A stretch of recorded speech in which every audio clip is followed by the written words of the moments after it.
Good morning and welcome to Korea Today, live from Seoul. No shelter, food, or water. Survivors are grappling with the aftermath of Super Typhoon Haiyan in the central Philippines. The Korean government sends a relief team as the world comes together to help the typhoon-ravaged country. Former President No ordered a revision of the inter-Korean summit transcript, prosecutors say. More coming up in the headlines. And many Koreans are remembering an iconic labor leader today. We'll tell you why on In Print. And it's new Blu-ray technology for your ears. I'll tell you about a new music format coming up. And how many patents do you have in your name? He's been dubbed the king of inventions in Korea. We meet inventor Hwang Sung-jae, who has won some 150 patents for his creative ideas. There's nothing like a hot bath when the temperatures hit sub-zero levels. With a growing interest in dipping into a steaming hot tub, we look at how to make the best of it on Tuesday, November 12, 2013. From Arirang News, this is Korea Today. Good morning and welcome to Korea Today on a Tuesday morning. We're going to begin in the Philippines where President Benigno Aquino declared a state of national calamity. That's right. The Typhoon Haiyan, many are saying that is the biggest ever to make landfall. For more on the situation, we connect to People's Television Network correspondent Waiwaya Macalma, who's been covering this story from day one. Thank you for joining us. Thank you for joining us. Hi, how are you? Pretty good over here. Waiwaya, you're seeing the firsthand of the aftermath that many, as I said earlier, is the biggest typhoon to make landfall. And you've been there firsthand in the disaster-struck regions, and you saw it all basically covering the stories. Tell us how it is from your viewpoint, the situation over there. Yeah, you know what, Kim? It's really heartbreaking seeing those people really, really helpless with no food, no water, and even no communication powers, no medicine even. When you see there are a lot of dead bodies scattered all over the places. And actually, the people I've talked to, people describe this catastrophe like hell.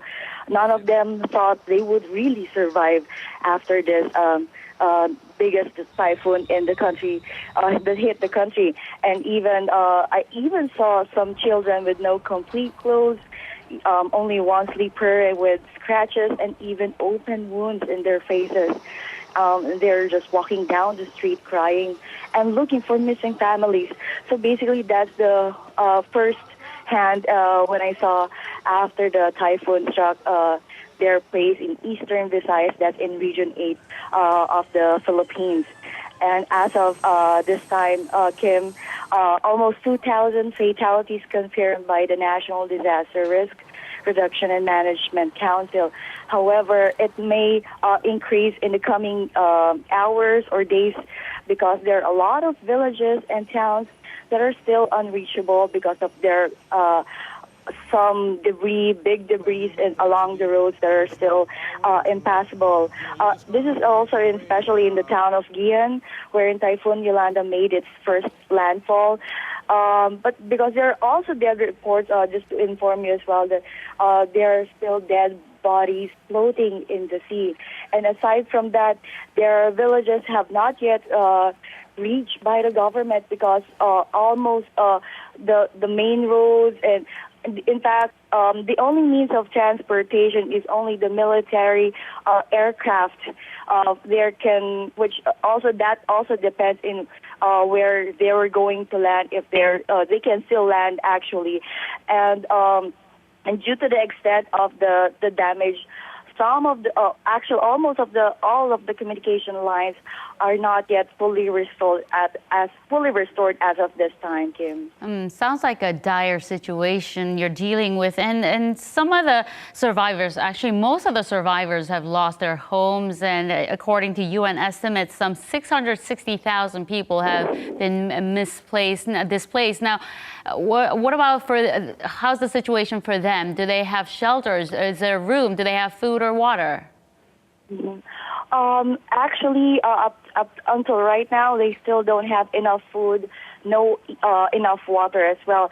They have a makeshift tent that they were able to to use it as a temporary shelter because all of their houses were really, really wiped out by the storm surge because the storm surge rose up to at least 2 floors. That is the highest of the highest storm surge that they mentioned to me. In just a matter of seconds, the storm surge were really really fast, and they were able to at least get their loved ones with them.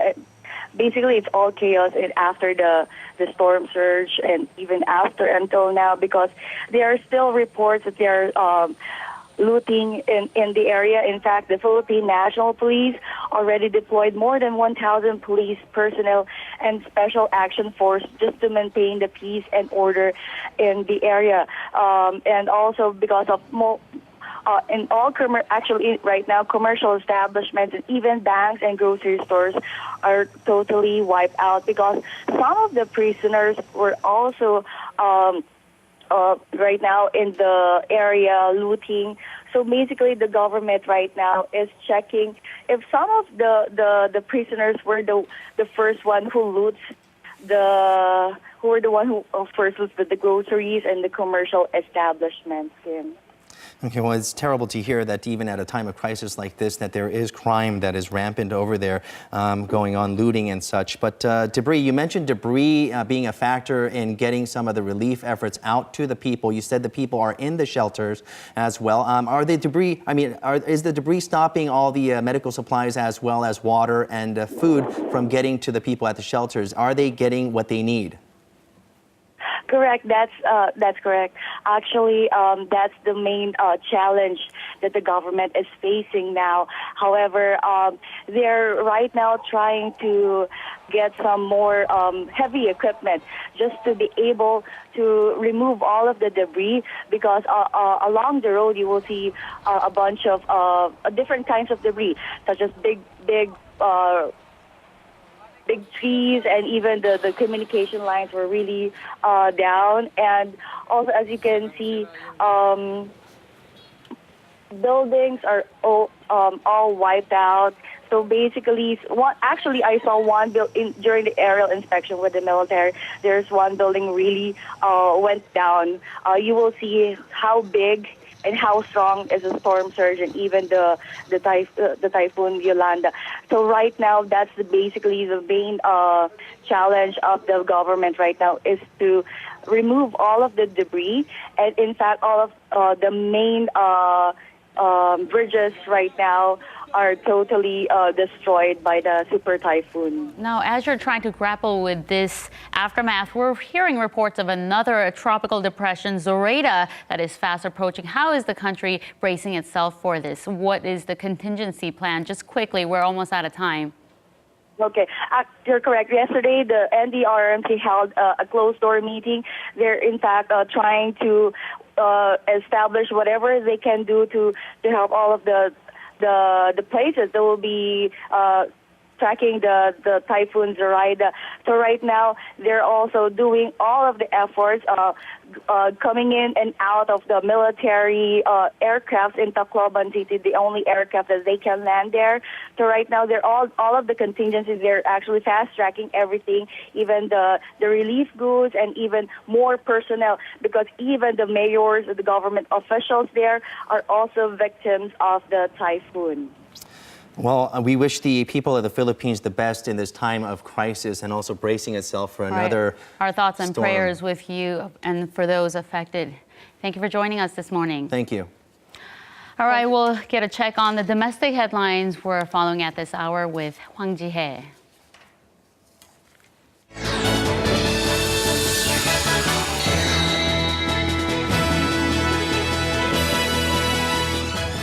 Over on the national political front, where controversy continues to brew, state prosecutors have confirmed that late President Roh Moo-hyun ordered partial revision of the original transcript of the 2007 Inter-Korean Summit. Sources from the prosecution said Monday that they have obtained a document verifying this. The summit talks between former Liberal President Roh and then North Korean leader Kim Jong-il sparked political wrangling after the ruling Saenuri Party claimed that Roh conceded the northern limit line, a maritime border with the north to Pyongyang.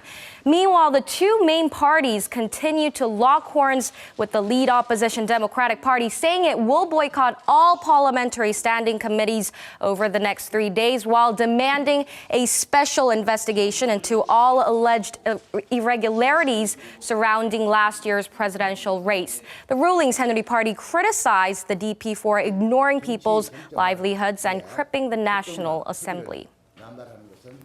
Moving now to a confirmation hearing at the National Assembly, President Park Geun-hye's nominee for head of the State Audit Board was in the hot seat on Monday. Lawmakers focused on whether the newly tapped inspection chief, lifelong judge Hwang Sung-jae, would be able to stay politically neutral and independent when carrying out inspections and audits of state accounts. Some have criticized President Park's nomination of Hwang, saying it comes from his ties to Presidential Chief of Staff Kim Ki-chun. There is criticism that you were nominated due to regional ties and connections from your educational background. Are you confident about maintaining political neutrality? I will firmly defend the independence and neutrality of the Board of Audit. The confirmation hearing for nominee of the State Audit Board chief will come to an end today, while the National Assembly will launch a separate hearing to confirm President Park's nominee for Welfare Minister as well. Korean scientists have discovered a new mechanism that could one day lead to a cure for cancer. The discovery, made by a team led by Professor Kim Sung-hoon of Seoul National University, was posted on the global scientific journal Nature Chemical Biology's website on Monday. Professor Kim's team says the mechanism stops cancer from spreading to other organs. The spread of cancer around the body is the main cause of death in cancer sufferers. Professor Kim expressed confidence that once the mechanism can be put to practical use as a medicine, it could be used to treat cancer patients.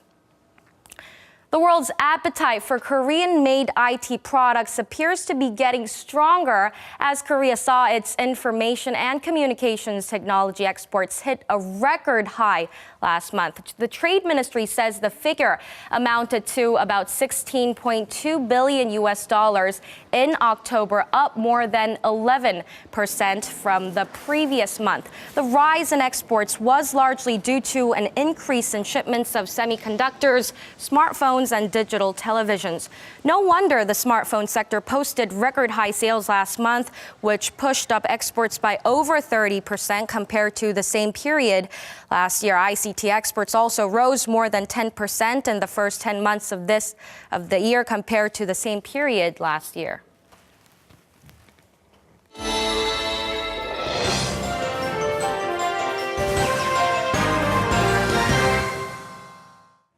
And good morning, everyone. High on the political news radar today is the latest announcement from prosecutors that late President Roh Moo-hyun did in fact order a partial change on the original transcripts of the 2007 Inter-Korean Summit talks. Let's go ahead and take a look at Chosun-ilbo's headline on that. It reads, no change words to prevent NLL abandonment controversy.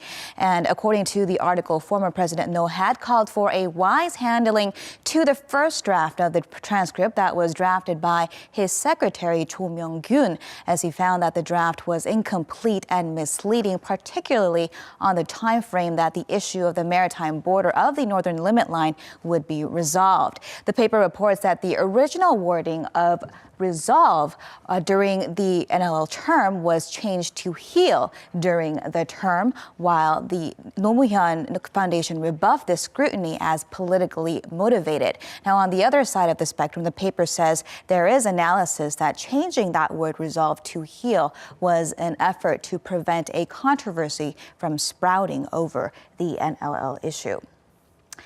And 동아일보 also has the story on its front page, it does continue its coverage of relief efforts in the aftermath of Typhoon Haiyan as well.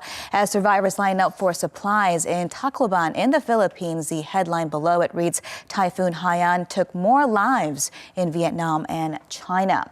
Now, even as the super typhoon weakened, the article reports that at least 13 in northeast Vietnam and at least 6 in China's Hainan and Guangxi provinces were killed in its path. Meanwhile, in the Philippines, it adds that 23 of the 33 initially reported missing Koreans have been identified, leaving some 10 Koreans still missing. And scooting on over to Gyeongyang Shinmun now, it highlights the 43rd anniversary of the passing of Chun Tae-il, an iconic labor activist here in Korea who famously put himself on fire to protest the working and living conditions of the blue-collar worker. The headline reads, amidst apathy, an impoverished life, laborers' crisis left unchanged. The article goes on to report that 43 years later, there were some 195 martyrs like Chun Tae-il, including 21 during the Lee Myung-bak administration and 3 during the current government. While the national income has grown nearly 100-fold in the past 40 years, the paper says the plight of the workers has not changed much. And shifting gears now, if you're wondering where this winter wonderland can be found here in Korea, would you believe me if I told you it's Jeju Island? The image title reads, Hallasan Mountain dressed in fluffy frock. Hallasan Mountain marks, of course, the highest peak of Korea's southernmost island, where it saw a low of -4 degrees yesterday. Caption says the moisture of the clouds formed these nunkot, or snow flowers, on the branches there. And scooting right over to 중앙일보 now. A few days ago, the newspaper had a front page story on the faulty restoration work done on Korea's #1 cultural treasure, the Sungnaemun. And today it features President Park Geun-hye's statement on the matter. It reads, quote, shoddy restoration of Sungnaemun should be thoroughly investigated and those responsible punished. It pretty much captures it there. This following the newspaper's report yesterday that a number of ex-officials of the Cultural Heritage Administration may have unfairly landed jobs or started their own restoration companies after their retirement. And we'll go ahead and wrap things up with a look at the front page of Mail Business newspaper.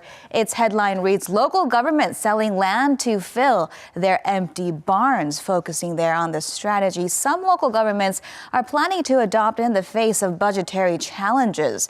The subheadlines say that the Greater Seoul metropolitan region alone, that's Seoul, Gyeonggi, and Incheon, are poised to sell some 1.3 trillion won worth of land. That's about $1.2 billion next year, while cities outside of the capital area without valuable land are just left looking on.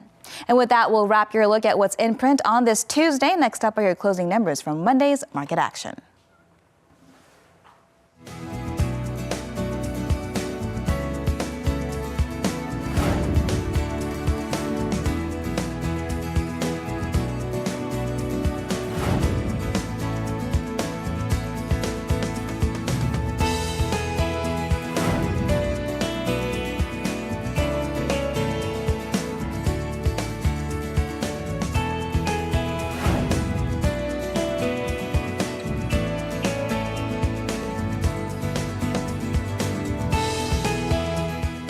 Time now to get a check on the weather with our Lee Da-mi, and this much I can tell you, it's a very cold morning. We're going to be saying that for the next 3 months or so. Right. We'll check on today's weather forecast with Lee Da-mi. Good morning. Good morning to you, Da-mi.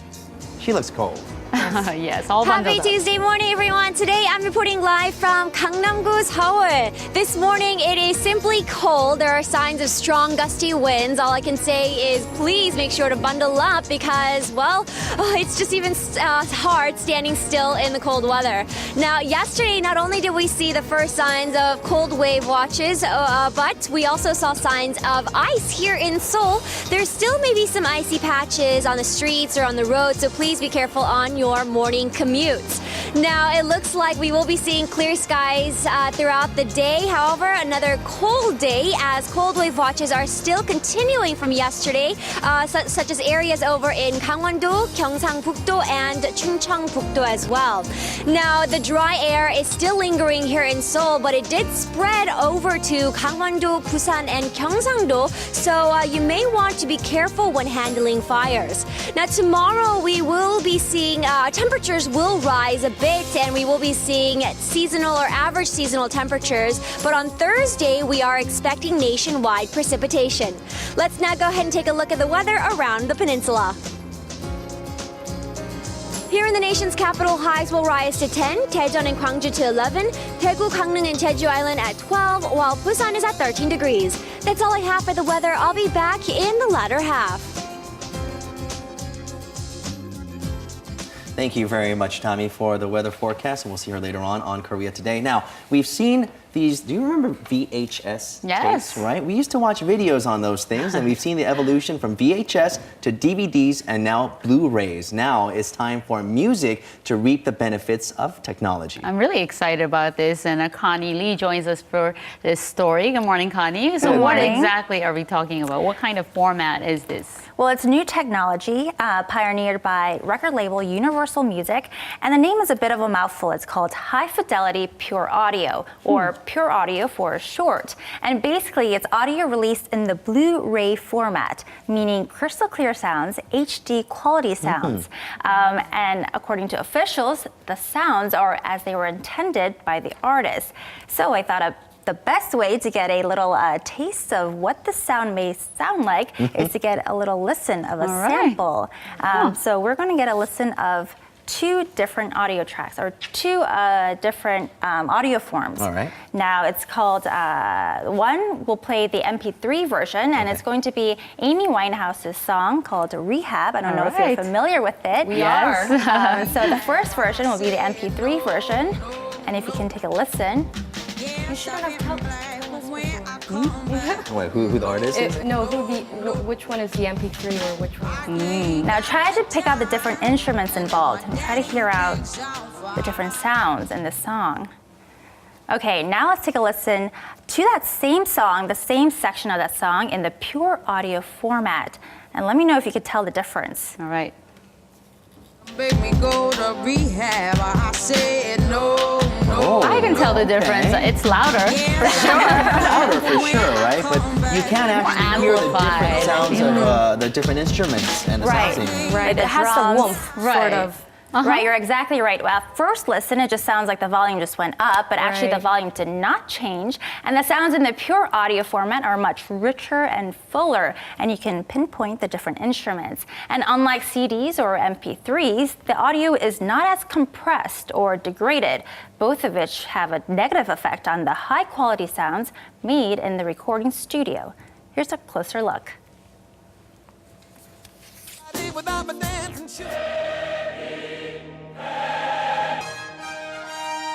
No compression, no video, and no compromise. It's called High Fidelity Pure Audio. Can you tell the difference? This new music format is raising the bar in the way music can be heard in your own home. Using Blu-ray technology in its audio-only format, the sounds are said to be the way the artist intended them to be. The biggest difference with a high-fidelity pure audio format is that you feel like the music or singer has come to life, and he or she is singing right next to you.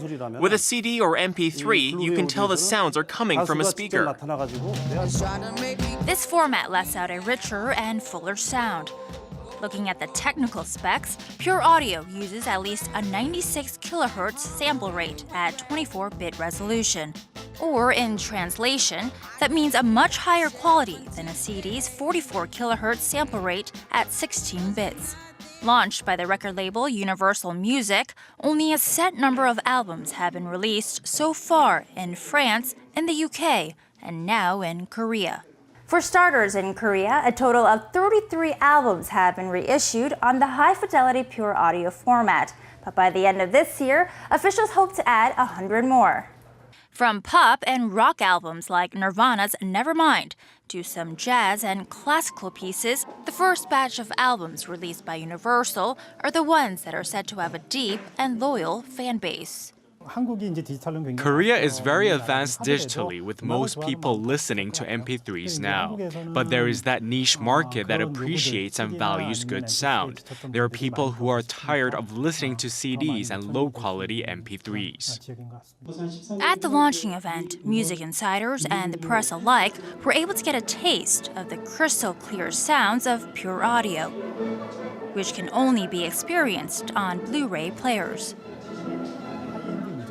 This is not just for high-end consumers. With this reasonable price, we believe that the high-fidelity pure audio albums can attract many people. In Korea, the pure audio discs are priced at 19,000 won, or about $18. I'm so happy. As a singer and songwriter, it's great that I can share the exact same sounds we make in the studio to our fans. Before, the technology didn't allow this to happen. Kim Jong-jin, a longtime musician and vocalist of the Korean rock band Spring, Summer, Autumn, Winter, he hopes that one day soon his music can be heard on pure audio. It's my mission as a musician to give fans the best sound.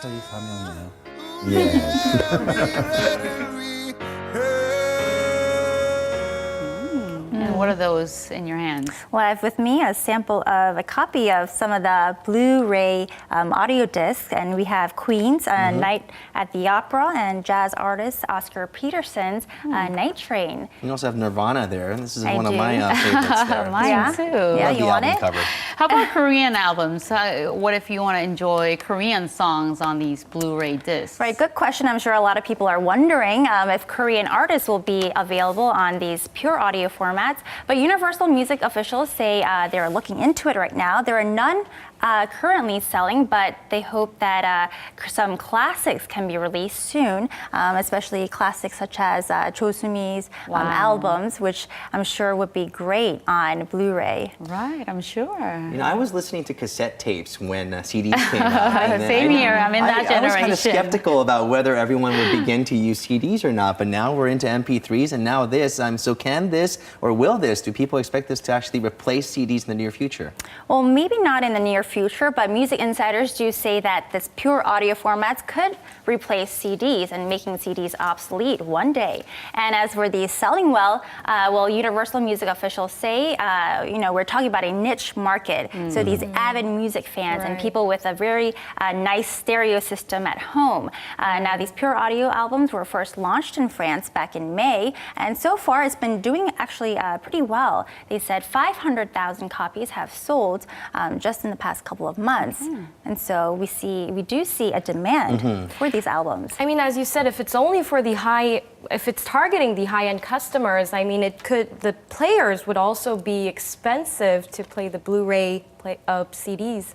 Well, officials say that it's not just for high-end consumers because these are reasonably priced. Now, this is a 19,000 won in Korean in dollars, and in dollars it's $18. But they say that there are a lot of Blu-ray players that are being more cost-efficient, and you can actually get a domestic brand for about $200 US. So not that bad. And actually, more Koreans have Blu-ray players these days, and according to some statistics, about 50% of the population does own one. Right. And then when it's time for a new CD player, then people will just go ahead and upgrade to the Blu-ray one because they are available. So time to enjoy some quality music with a better quality, right? Yes, indeed. Thank you, Connie, for this story. You're welcome. Very interesting. All right, thank you. All right, still ahead on Korea Today, from one technological aspect to another, we're going to meet an inventor who's dubbed the king of inventions. Scientist Hwang Sung-jae has become one of the country's most prolific inventors. He has some 150 patents under his name. He leads the trend in Korea's IT sector. We take a look at what some of his ideas are and how he realizes them. Now, the Korean government is trying to breathe in life to the sluggish farming communities by giving them advice on how to turn their business into success models. That's right. One of the ways that they're seeing an increase in revenue is through the 6th industrialization movement, which is being pushed forward as Park Geun-hye administration's creative economy umbrella projects. We'll take a look at what this is.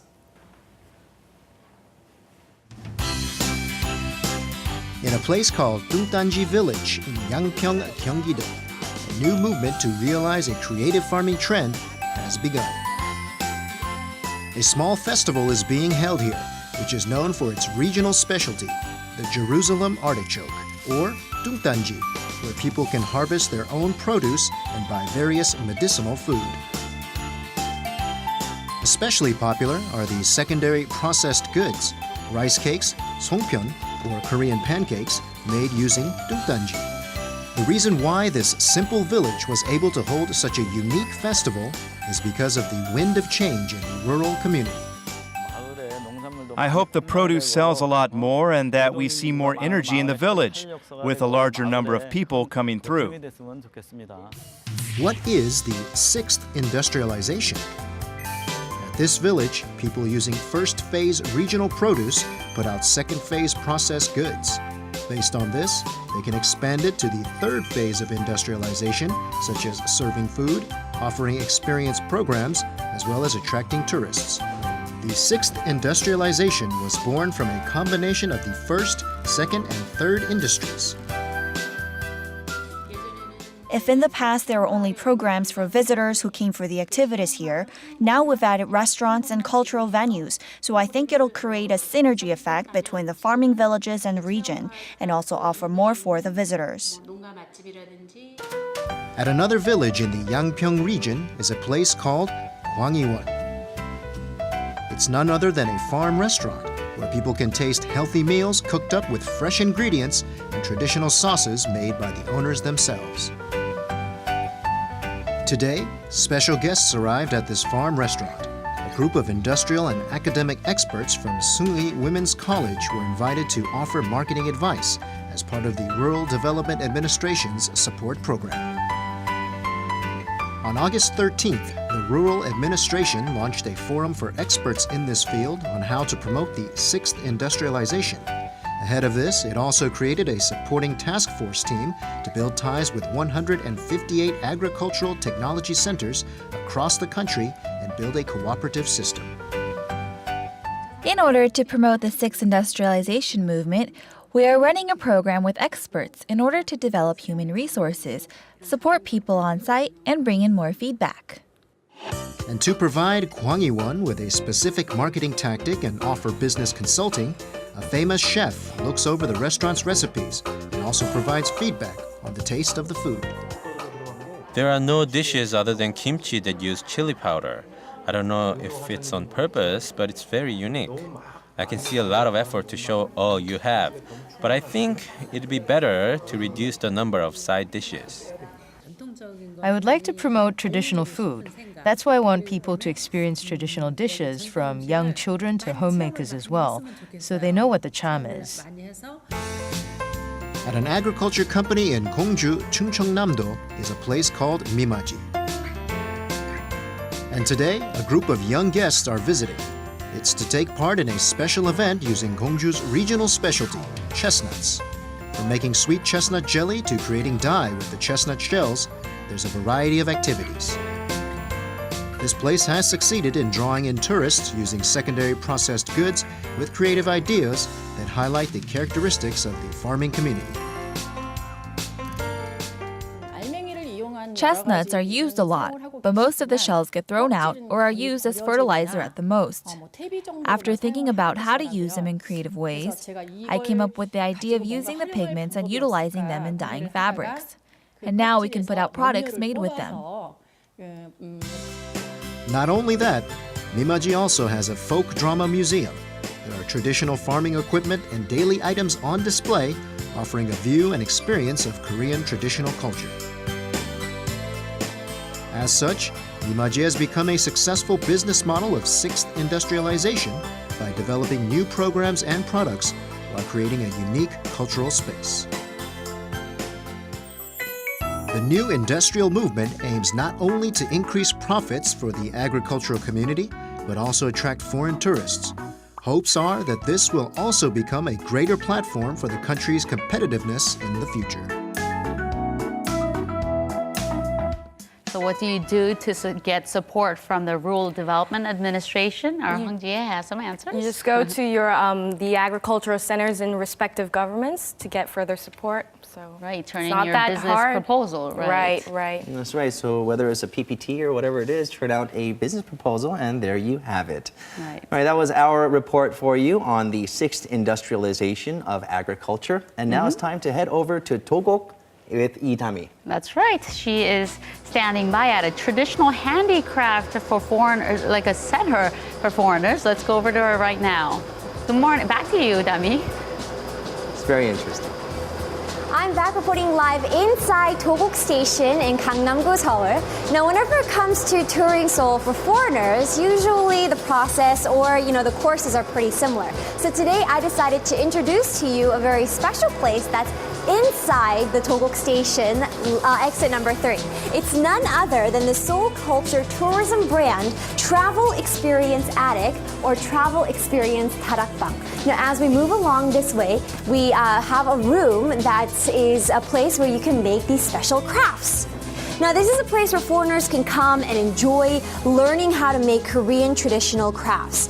So here at the Travel Experience Attic or Darakbang, you can make leather crafts to aroma candles, decorative metalwork crafts, and many more.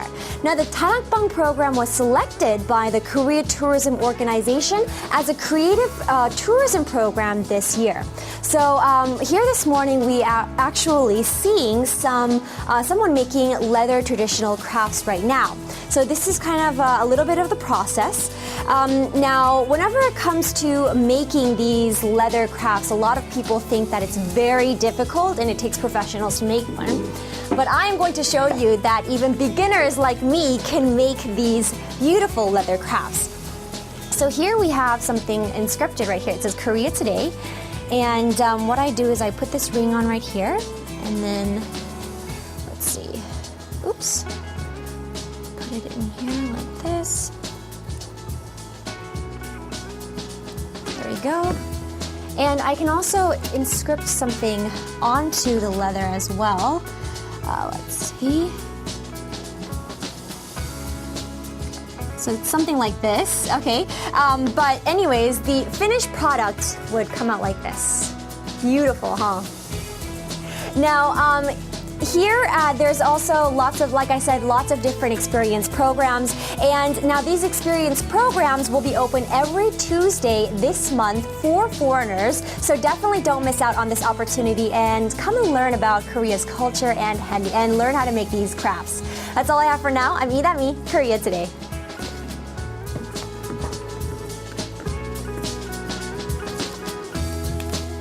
Like a lot of fun. That sure does. But So check that only out. for foreigners, it says. So. Oh, not for me, or you, or Chia, for that matter. All right, we're now going to take a moment to meet an inventor who has been dubbed a patent machine by the Korean Patent Office. All right, patent machine. What does it take? 150 patents under his name, and he's earned over $750,000 US in his lifetime at the tender age of 32. We'll meet the inventor right now. This is the Korea Advanced Institute of Science, KAIST, where research and development into leading technological advancements take place. And this is where Hwang Sung-jae, dubbed Korea's King of Inventions, who is in the PhD program at the school's Graduate School of Culture Technology Studies. His recent invention, the MAG pen, has received much attention from Korea and abroad. And not only has the technology been introduced in various places, the MAG pen was born from Hwang's simple habit of twirling his pen. This is a magnetic-driven pen, and it has different magnetic intensities, so the smart pen can operate without a circuit or batteries. The fact that he was able to turn that gesture into a user interface has been rated highly for his creativity. Using the south and north magnets in the pen, it can act like a smartphone touch pen. And not only that, the pen detects variations in the pressure, allowing for color selection. And using a regulatorial method, people can also change the thickness of the pen strokes. It's not just the pen. Hwang is continuously working on technologies that utilize the magnetometer within most smartphones. Without complex equipment or batteries, people can play games with just the dice and a smartphone. And the device can also recognize the shape of an animal and produce sounds accordingly. It can also change characters in the phone with simple movements. I think it has its value in the sense that it does not use any electronics and only uses magnets. Hwang was never interested in inventing things, but after he won a prize of encouragement in high school at the Korea Student Invention Exhibition, he had happened to invent a toilet paper conservation holder. He discovered a new passion. His name on the endless number of awards show his past footsteps in creating new inventions. This is an award given by the Korean Intellectual Property Office for leading technological advancements, and I received it for the virtual thumb. It's the first patent I received in graduate school. The most memorable technology to him is the virtual thumb. This allows for multi-touch on smartphones that was only possible with 2 fingers to be done with 1 finger only. It won the silver medal at the 2009 Korea Invention Patent Exhibition and is also what became his first source of income from his inventions. Hwang says the secret behind his many inventions comes from the habit of taking notes, so his note-taking is to make sure he does not lose any of his best idea. Before, I used to use a pencil and notepad, but now there are many good devices, so I use cloud services and SMS services instead. Numerous ideas full of his creativity are on his smartphone. As an avid smartphone user, Hwang thought about how he could type at a faster speed and came up with the Korean alphabet input method using the directional characteristics of vowels and consonants, making typing 2 times faster. This technology won the grand prize in intellectual property rights in 2009, selected by the Korean Intellectual Property Office. He is now working on a different project that involves complex language and a lot of back and forth with others. The idea is based on creating more diverse contents by recognizing what the person is looking when they are reading. For example, if the person reads about closing a door, you can feel vibrations or hear loud banging noises associated with it. This is a new technology that he has not yet made public to anyone. It's for electronic book reading devices that not only provides information with text, but offers stimulation through touch, adding to the fun of reading.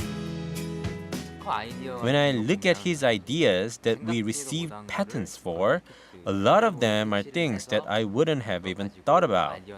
It's fascinating and I would like to learn from him, but I think it's something that you can't learn. In order to invent something, not only do you need to think ahead of others, you also need to implement and scientifically prove it. It's only through these various difficult procedures that one invention is born. But Hwang Sung-jae thinks of each and every one of these steps as entertaining. Inventing brings me joy. It feels good to create new things and also receive attention for those creations. I hope that more people can experience that same joy. The king of inventions, Hwang Sung-jae, has become a mentor in this field, and there is much anticipation to what ideas he will put out in the future.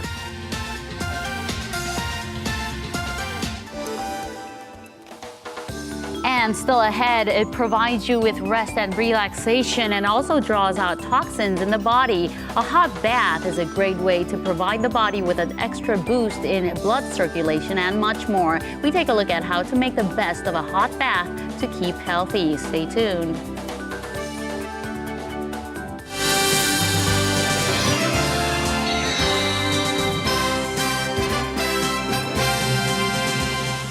And a good Tuesday morning to you all as we kick things off with the 2013 KBO Stove League. Now with the first day of the negotiations taking place yesterday with some of the top names in free agency, things didn't change much except for all the players saying, "Show me the money." Top FA of this season, Kang Min-ho of the Lotte Giants probably had the best day after meeting up with the team. Sources say that the Lotte Giants are expected to offer at least 6.1 billion won over the next 4 years, or roughly $5.68 million. Meanwhile, Lee Yong-gyu expressed interest in staying with the Kia Tigers, asking for at least the same amount he was making before, while Chung Gun-woo of the SK Wyverns and Lee Jong-wook of the Doosan Bears continue to seek top money from their teams. And shifting over to the majors, where Choo Shin-soo continues to seek a major contract this offseason. The only problem is teams are starting to shift away from him. While the New York Mets were the front-runners in the Choo Shin-soo sweepstakes, turns out the team isn't willing to pay $100+ million for a hitter who struggles against lefty pitching. Now, sources say that the team is looking into possibly signing Norchika Aoki of the Milwaukee Brewers instead. The Houston Astros, who also showed a ton of interest in the Korean slugger lately, recently stated that his price tag is way too high and might pass up on him this offseason. Meanwhile, another likely destination for Choo might be his former team, the Seattle Mariners. And moving on to some international football, where Son Heung-min of Bayer Leverkusen in Germany's Bundesliga continues to make noise after scoring a hat-trick over the weekend. And once again, he's been named in the best 11. Now, one German daily newspaper names Son Heung-min as one of the best 11 players in the 12th round of the 2013-2014 season after he tallied a hat-trick and an assist against his former team, Hamburg SV. Now, to add to that recognition, Kicker magazine also named him the Player of the Week as he continues to become one of the top strikers in the league. Meanwhile, the Korean international returned to Korea on Monday in preparation for the upcoming friendly against Switzerland Friday night. Now, if you thought Korea was a powerhouse in just the short track events, well, think again, because now speed skating is another event where the Koreans seem to be dominating now as the Sochi Winter Games approach in a few months. And the trio that's making the headlines since the 2010 Vancouver Winter Games are Lee Sang-hwa, Lee Seung-hoon, and Mo Tae-bum. Now, recently at the Speed Skating World Cup in Calgary, Canada, Lee Sang-hwa continued to shine, setting a new world record in the 500-meter event, whereas Lee Seung-hoon set a new Korean record after finishing third in the 5,000-meter event. Now, as for Mo Tae-bum, he too finished off with a medal, earning a silver in the men's 500-meter event. The trio are expected to continue their dominance going into the 2014 Sochi Winter Games. And that's going to wrap it up for me. This has been SJ. Have a great rest of the day and see you guys again for your sports needs.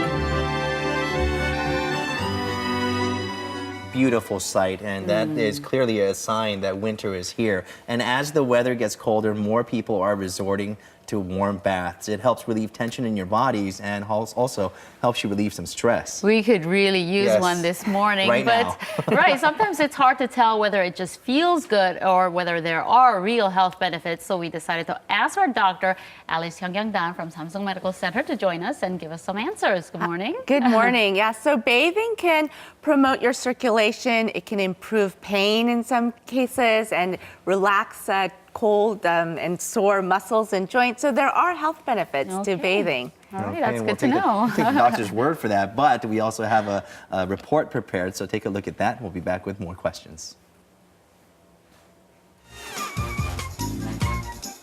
During times with big gaps in daily highs and lows, more people turn to hot baths to warm their cold bodies and find relaxation. With an increased interest in hot baths, various methods including lower body or foot baths have also emerged. Especially for people with insomnia, a foot bath at 40 to 42 degrees Celsius can stimulate the parasympathetic nerve and relax the body for better sleeping. In the case of people with heart diseases, hot baths can distress the heart, so lower body baths that reach only up to the waist are more beneficial. These baths are not simply carried out with hot water. Other bath additives such as red ginseng are also being used these days. Red ginseng spas can boost the immune system, help the skin recover from fatigue, and also assist in removing toxins from the body. It's also good for aesthetics, so after a red ginseng spa, you can feel that your skin is in better shape. With an increase in hot bathing, methods such as using heat to remove toxins in the body are also receiving much attention. I had a lot of tension in my shoulders and neck, but after this hot bath, I can feel the fatigue has been relieved to some extent. An enzyme bath uses an additive with rice bran and herbs with added microorganisms to improve blood circulation and release toxins from the body with heat created from fermentation. Just how effective are these hot baths? According to a study, bathing in hot water can boost the body temperature, stimulating the metabolism and improving blood circulation so that the central nervous system becomes more stabilized. Especially when bathing in hot spring water, there was a drop in high blood pressure, blood sugar levels, and body fat, as well as a decrease in pain levels for those with back pain. At one hospital in Daejeon, they are using water from a hot spring for rehabilitation treatment, especially for arthritis and other joint-related problems. There are a lot of minerals in hot spring water, which are good for skin dermatitis or arthritis. So it's better for treatment compared to plain water. Also, according to a study conducted for 3 weeks on a patient with arthritis, using water from a hot spring, the person showed a drop in pain levels and improvements in the degree of movement, as well as an increase in walking speed. But the benefits of hot baths can be undermined if the degree of it is abused. Hot baths help, but anything that is too extreme is not helpful. For hot baths, 10 to 15 minutes is the best, and anything beyond 30 minutes is not beneficial. How about a nice hot bath to keep the body in good shape throughout the coming winter?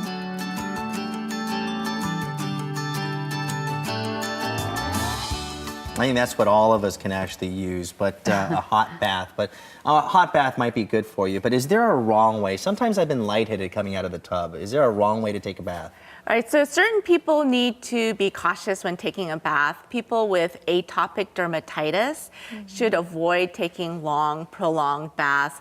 Also, when you're exposed to hot temperatures, as we watched in the video, the blood vessels in your skin can dilate and the blood flow can be shunted away from your digestive organs and kidneys. Your blood pressure can also drop as well. So if you are soaking after a very large meal, you may find that that hinders digestion. And if you have very low blood pressure to start with, you may find after a long hot bath, you are lightheaded and dizzy. So you do need to be careful in those situations. Okay, well, I have a young daughter, and she wants to always join me in my hot bath when I want to enjoy it by myself.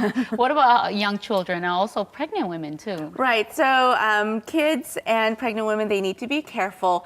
Children and infants have larger body surface areas, and they are less tolerant to temperature fluctuations.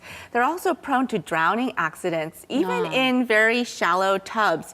So they need to be 100% supervised. The length of the bath should be limited to less than 10 minutes, and the temperature of the water needs to be monitored very carefully to prevent hyperthermia and burn accidents. Hyperthermia can also be very dangerous, potentially in pregnant women. It's been found to be linked to an increased chance of miscarriages and also neural tube defects, especially in the first 4 to 6 weeks. So for pregnant women, we recommend that they fill the tub only half full, limit the time to about 10 minutes and maybe less than once a week for bathing. They need to be careful with their balance as well, because the tub bathing area is a high-risk area for falls and slips, so they need to be careful. So it's a no for my daughter. I'll say it's mommy time only. In moderation. So are there any other specific conditions that bathe actually helps some kind of symptoms or? Right. So hydrotherapy and balneotherapy. Balneotherapy refers to soaking in mineral baths, has been shown to be helpful in some studies for people with psoriatic arthritis, rheumatoid arthritis, and fibromyalgia. Being in that warm, sort of decreased gravity environment can help with pain control and can help promote flexibility, muscle relaxation, and joint movements. Okay. Now, what about aromatherapy, additives that women will pay an arm and a leg for? Are they good for you? Yeah, so aromatherapy refers to the use of essential oils sort of as a medicine. Unfortunately, there are no good scientific data to prove its use as a medicine. However, it goes without saying that certain scents can promote your mood, invoke certain memories and emotions. And so it can be helpful to help you feel better. But people need to be careful in certain situations. If you have an allergy, say respiratory allergy or skin allergy. Also, pregnant women need to be careful because the essential oils of rosemary, sage, hyssop, and juniper have been shown to promote uterine contractions. So they need to be careful what they put in their bath water. So warm baths should be always be careful by pregnant women, I guess. Just everything in moderation sounds good. Okay, well, thank you for your time. We have a couple more questions we want to get to after the show, so please stay with us. All right, thank you for your time. All right, that brings us to an end, I suppose, already. Right. Well, yeah, time sure does fly. We'll see you back here tomorrow exactly at 7 a.m. once again on Wednesday morning. Thank you for watching. See you tomorrow. Bye-bye. Bye-bye.